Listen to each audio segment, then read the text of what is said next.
ela está no setor B, aulas 26 e 27, página 256 até a página 258. Aqui a gente tem, então, o senhor vai ter que apagar aqui agora. Já vou botar tudo para a gente relembrar. Bom, se meu átomo central, então, possui elétrons livres, a resposta é sim, ele é sempre polar. Se a resposta for não, eu vou ter que olhar o número de nuvens. Se for igual, a minha molécula é apolar. E se for diferente, a minha molécula ela é polar, tá? Bom, aí temos a regra da solubilidade, que é uma regra, certo? Mas que está mais para um macete, que funciona normalmente para 98% dos casos. Ela diz que o semelhante dissolve o semelhante, certo? O que isso significa? Que compostos de característica polar tendem a dissolver compostos de característica polar também. E os compostos apolares tendem a dissolver os compostos. Aqui eu tenho que arrumar, peraí. Apolares, tá? Gurizada, aqui é apolares. Eu copiei e colei aqui. Não, aqui é apolares, tá? Então, polar mais polar.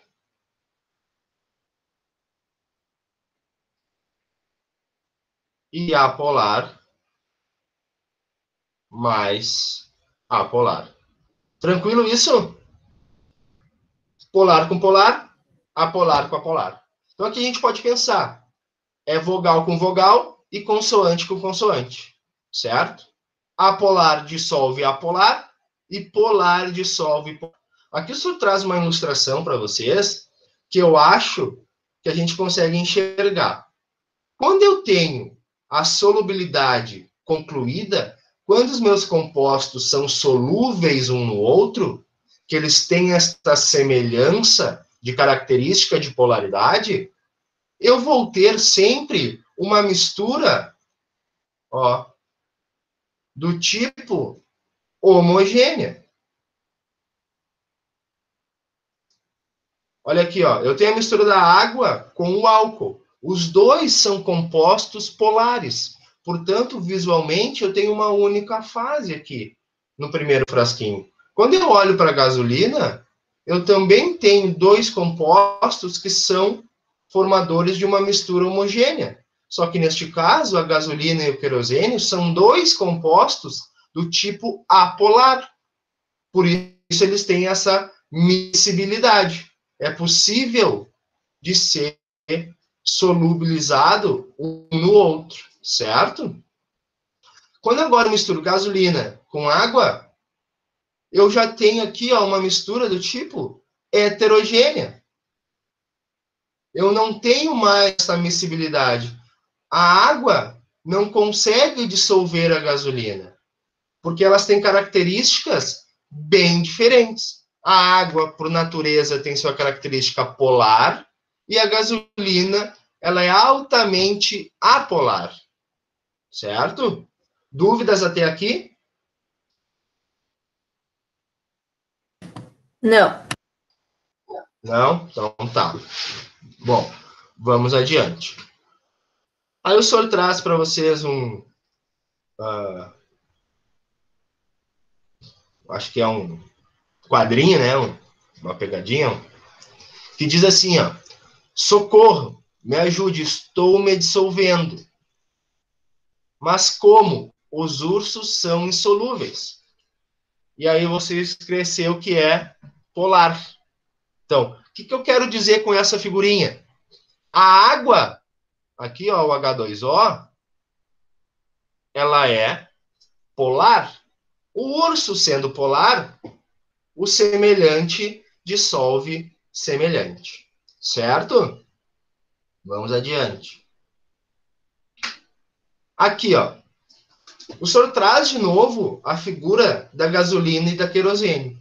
A gasolina e a querosene são compostos apolares. Gasolina e querosene são dois hidrocarbonetos.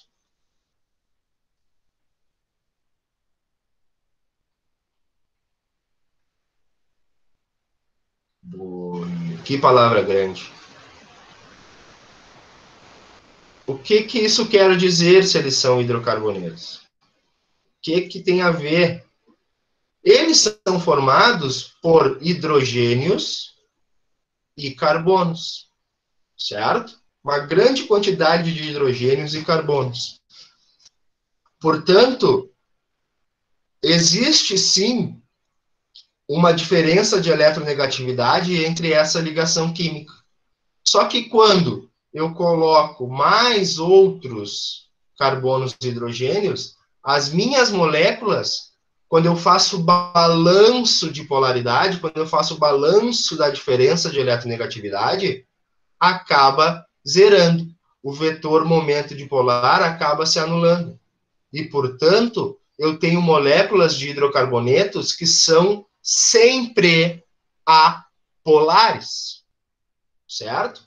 Portanto, quando eu misturo dois hidrocarbonetos, como a gasolina e o querosene, eu tenho líquidos do tipo miscíveis que se misturam, por serem de característica polar, certo? Ó, essas substâncias orgânicas tendem a se dissolver entre si, independente da polaridade, certo? Porque elas têm uma gama muito grande de carbonos e hidrogênios, que tem características de forças intermoleculares e polaridade bem semelhantes, certo? A gente vai ver, por exemplo, que existem substâncias que se dissolvem tanto em solventes polares como em solventes apolares. E aí o senhor quer conversar com vocês um pouquinho sobre esta palavra solvente. O solvente, gurizada, é aquele cara que é capaz de dissolver alguém. E aí aparece para nós uma outra palavrinha que a gente ainda não aprendeu, que chama-se soluto.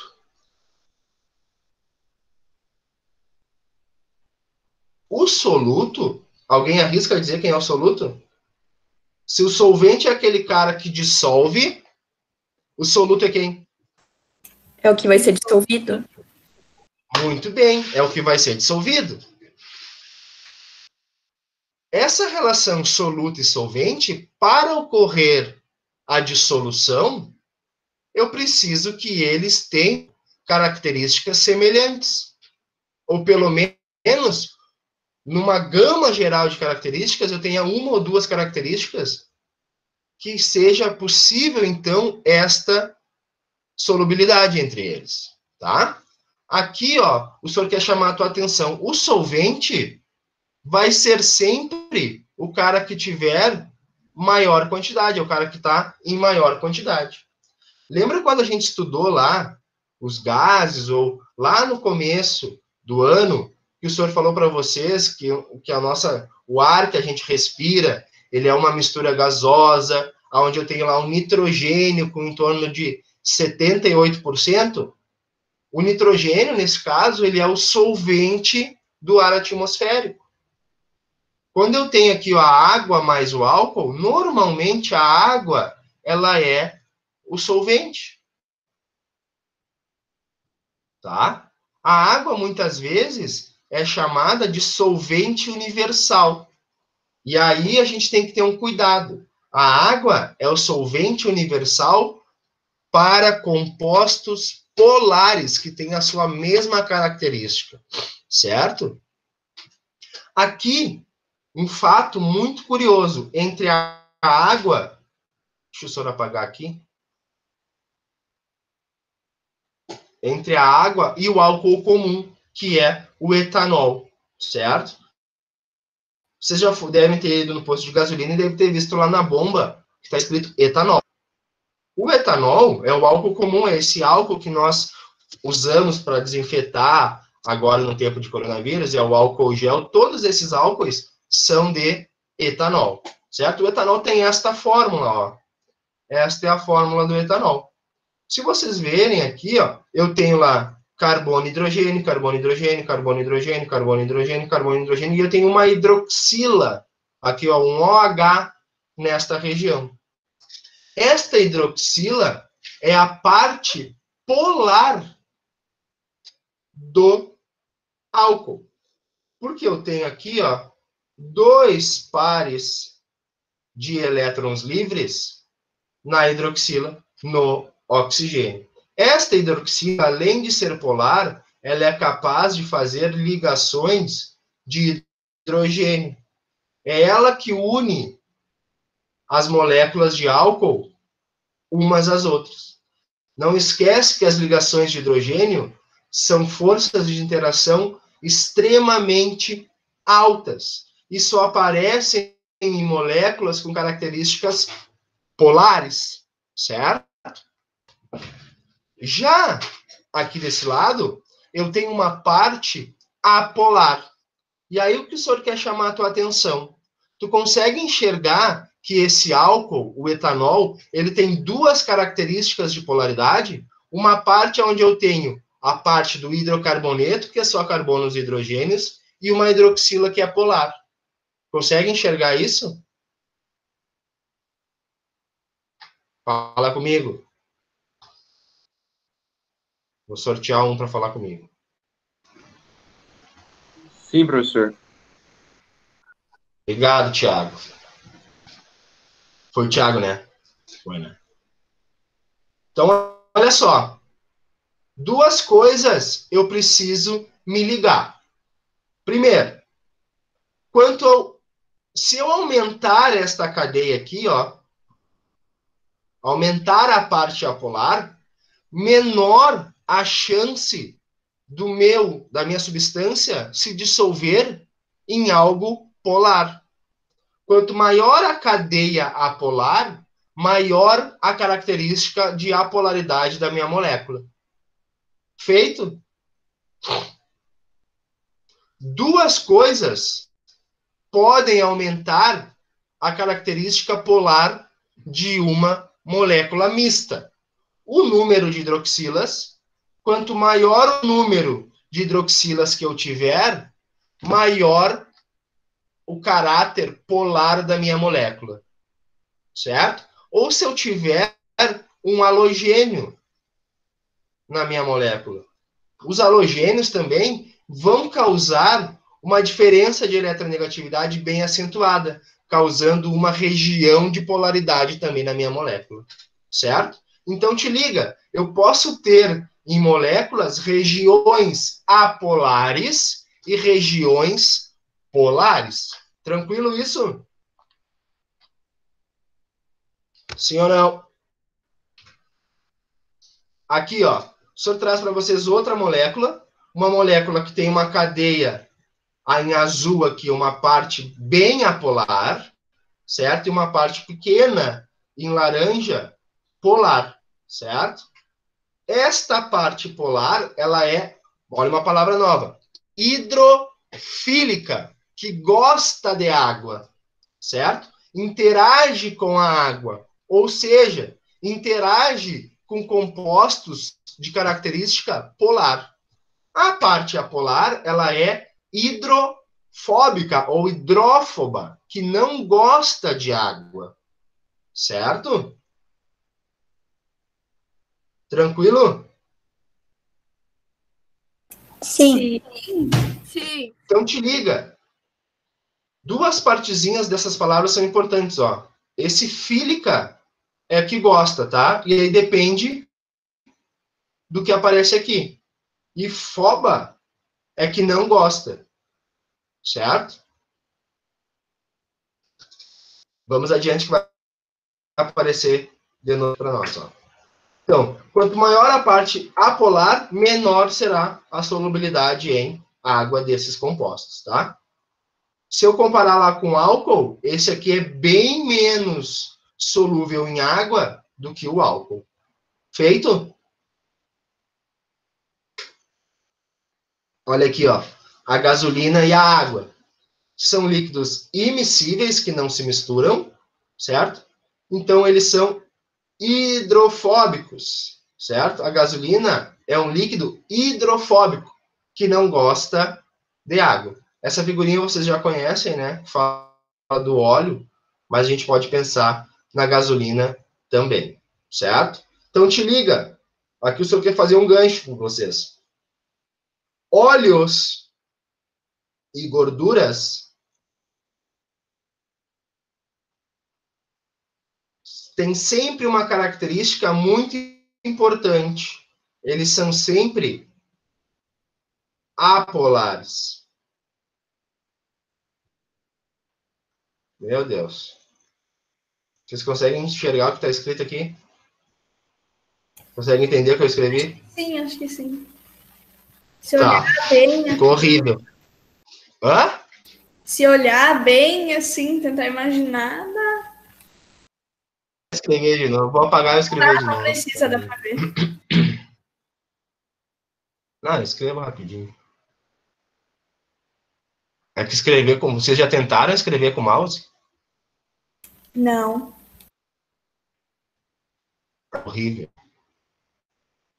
São sempre apolares, então, tá? Então, toda vez que aparecer numa questão óleo ou gordura, já tem que vir na tua cabeça, esse bagulho é apolar. Feito? Vamos adiante. Vão aparecer os nossos exercícios, peguem aí. O senhor quer falar com vocês um pouquinho sobre esse exercício 1. Nós temos 3 frascos, certo? E ele pede para a gente observar as ilustrações e o que podemos afirmar sobre as suas polaridades. E aí o senhor quer lembrar com vocês o que a gente acabou de falar. O óleo, qual é a característica de polaridade que o óleo tem? Um óleo ou uma gordura? Apolar? Alguém arrisca? Apolar, perfeito. O óleo e a gordura é sempre apolar. E a água? Polar? Polar, perfeito. A partir disso, eu já tenho na minha cabeça e olho para a figura que eu tenho. No primeiro frasco, uma mistura entre um cara que é polar, que é o óleo, né? E a água que é polar. O óleo apolar e a água polar. Uma mistura heterogênea. Consegue enxergar a separação das fases? Sim. De boas? Sim. Então tá. No segundo, tu enxerga uma mistura homogênea? Sim. E no terceiro, uma mistura, de novo, heterogênea. Portanto, eu já posso pensar que se eu tenho uma mistura heterogênea e uma mistura homogênea, a sacarose é um composto polar por eu ter uma mistura homogênea. E o tetracloreto de carbono, ele é apolar por ter uma mistura do tipo heterogênea. Enxergam isso? Sim. Outra coisa, eu posso fazer uma relação com a densidade destes compostos. Aqui no primeiro frasco, quem é mais denso? O óleo ou a água? A água. A água, porque ela está na parte inferior.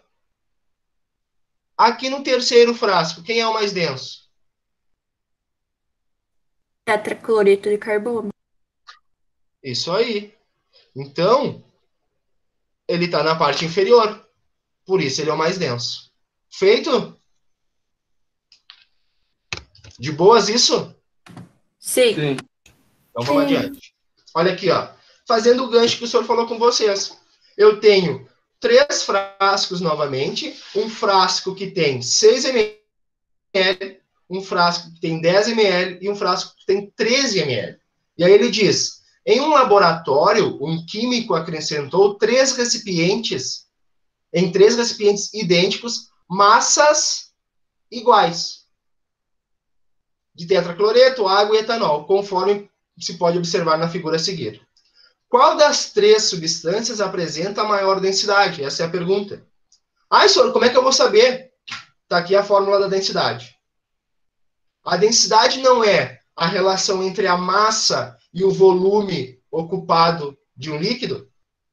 Se eu tenho esse pensamento, se as massas forem iguais, quem tiver o menor volume possui a maior densidade. Como aqui, ó, é uma divisão, se eu diminuir este valor, este aumenta. Certo? E, portanto, o tetracloreto de carbono, que tem 6 ml, é a substância que apresenta maior densidade. Conseguem entender essa relação a partir dessa fórmula, gurizada? Sim. Então tá. Vamos adiante. Mostre por meio de desenhos semelhantes ao apresentado como fica a mistura de 1 e 2, identificando cada substância, e como a mistura 2 e 3. 1 e 2. Água e tetraclorocarbono. A água, ela é o quê? Polar ou apolar? Polar. Polar. E o tetracloreto de carbono?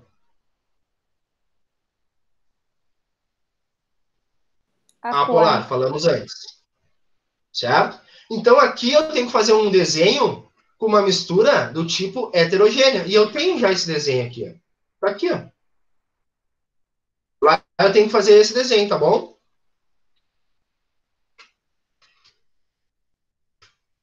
E para o 2 e 3, água e etanol, a gente também tem esse desenho. Foi o desenho que o senhor explicou lá na aula da explicação, tá? E o desenho ficaria mais ou menos assim. Certo? Esse desenho o senhor pegou do gabarito do livro de vocês. Tá? Aí vocês podem dar uma incrementada aqui. Dizer que isso aqui é uma mistura homogênea. Ó, isso aqui é homo, porque todo mundo é polar.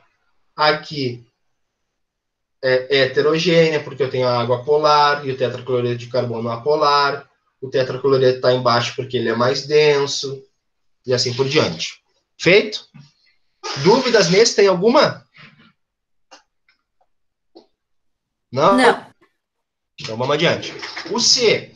A graxa. Olha só, a graxa, gordura e óleo, para mim e para vocês a partir de agora, deve ser tudo a mesma coisa.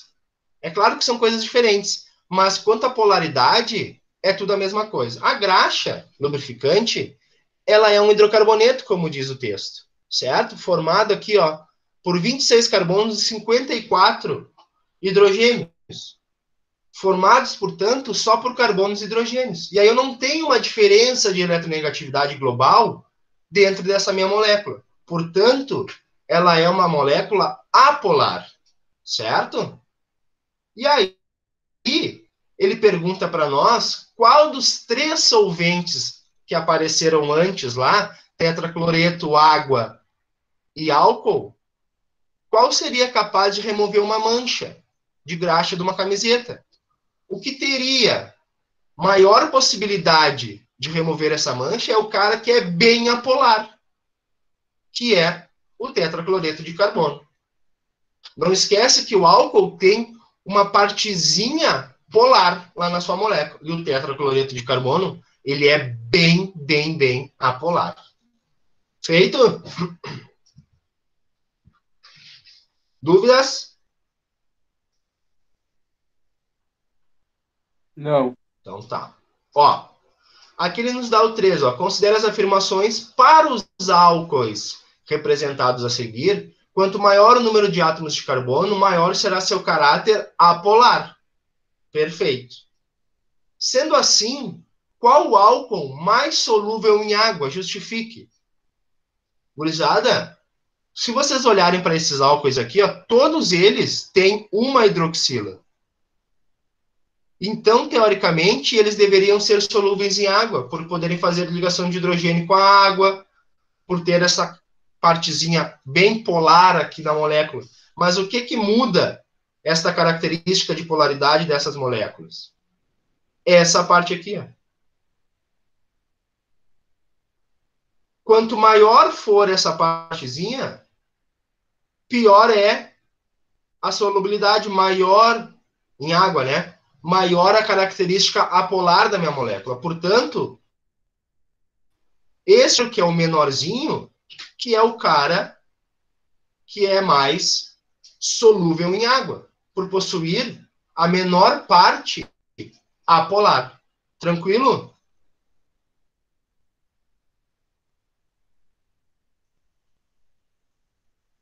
Fala comigo. Vocês estão aí ainda? Sim. Então tá. Tranquilo. Então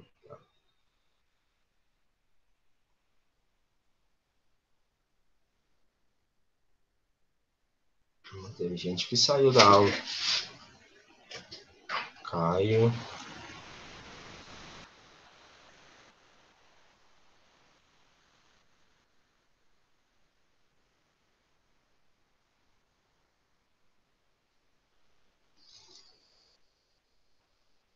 Tá.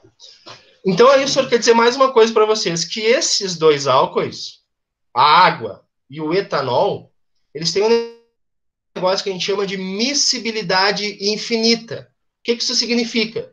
Que eles se misturam em qualquer proporção.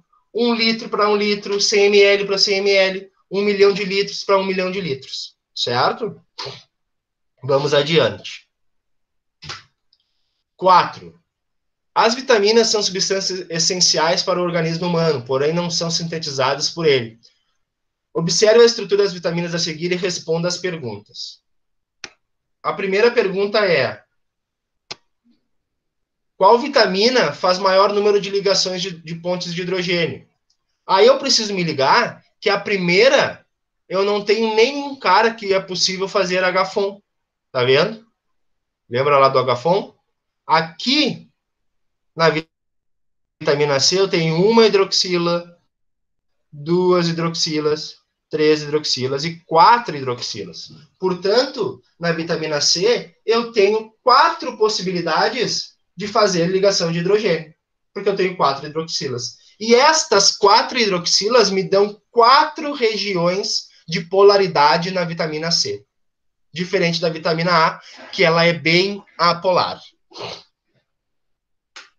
Aí pergunta: qual vitamina é mais solúvel em água? A vitamina C, porque tem maior número de hidroxilas, portanto, tem 4 regiões de polaridade. Tranquilo?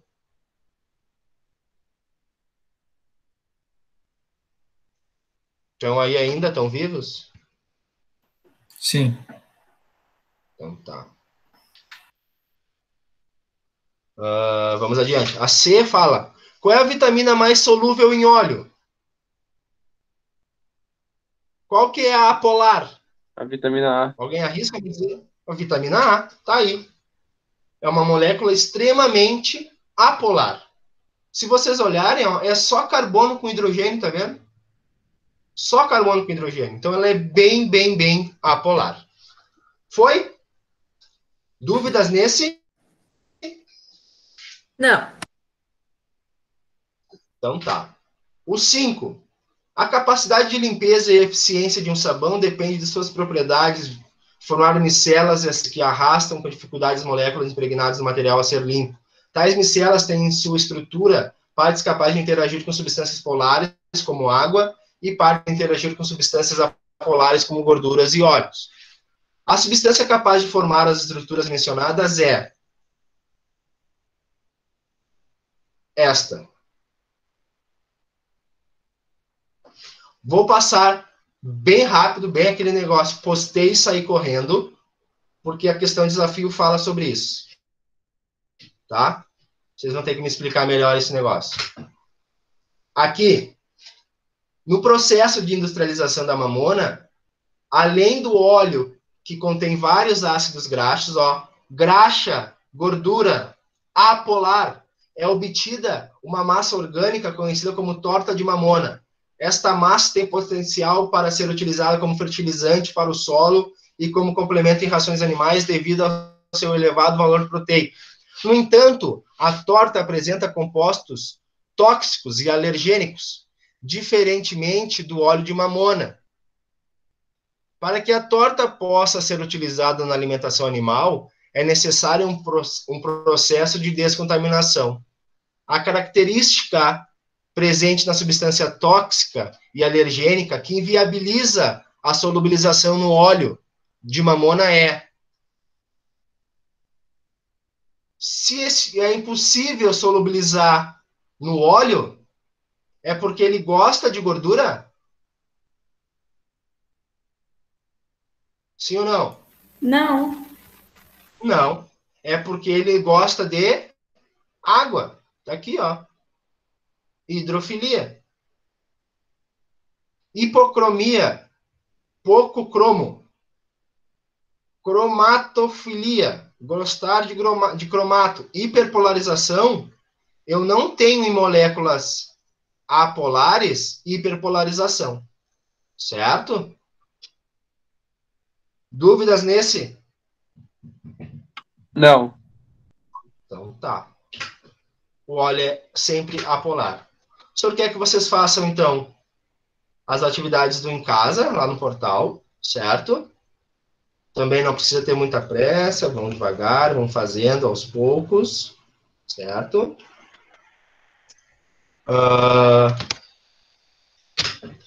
E aí a questão de desafio, certo? A resolução da questão de desafio deverá ser entregue via foto ou PDF na plataforma Plural até as 22 horas do dia 6/8/2020, hoje, tá?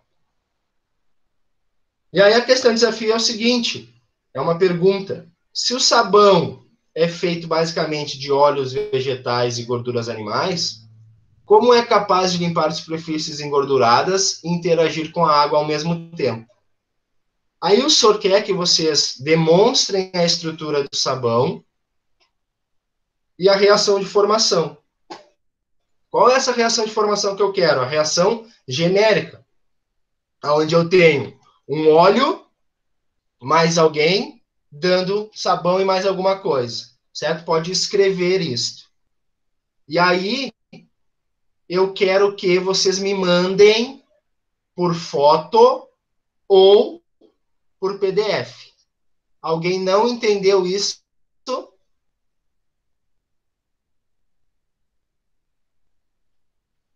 De novo, quero que vocês me mandem por foto ou PDF. Entendido? Sim. Então tá. Viu, professor? Só ali na parte da reação de formação. Tu podia repetir como é para fazer? Não entendeu? Ali, reação de formação. Não entendi essa Qual é parte. a reação de formação? É como é que eu faço o sabão? Qual é a equação do sabão? Eu pego um óleo e gordura mais alguém. Certo? E vai dar o quê? Essa é a pergunta. Tá bom, beleza. Entendeu? Agora sim, obrigado. Bota no Google lá. Reação do sabão. Como fazer o sabão? Feito? Então, o senhor quer desejar para vocês bons estudos e uma ótima semana. Deixa eu parar aqui.